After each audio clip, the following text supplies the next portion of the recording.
غنتكلموا اليوم باذن الله عز وجل على واحد العباده من ارقى العبادات اللي كرمنا بها ربي سبحانه وتعالى. عباده العظمه ديالها والقدر ديالها والجلال ديالها ربي سبحانه وتعالى ما فرضهاش في الارض، ما تكلفش بها سيدنا جبريل عليه السلام، فرضها الله سبحانه وتعالى على الحبيب المصطفى صلى الله عليه وعلى اله مباشره.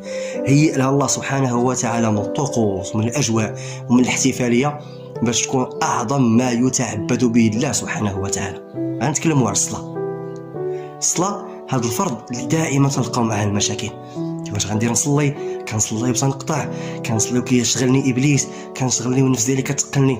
اليوم نقول واحد الكلام عسى هذه النفس هذه انها تشتاق للقاء الله عز وجل، ونبداو بلقاء الله سبحانه وتعالى.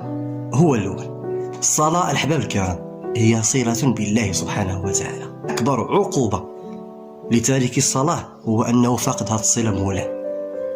انت شكون؟ انت اصلا صناعه الله عز وجل، لله المثل الاعلى. اي مهندس كيصنع واحد الماكينه، يصنع واحد الاله، الا وعنده مره واحد الفترات ديال الاصلاح، ونحن صنعه الله سبحانه وتعالى.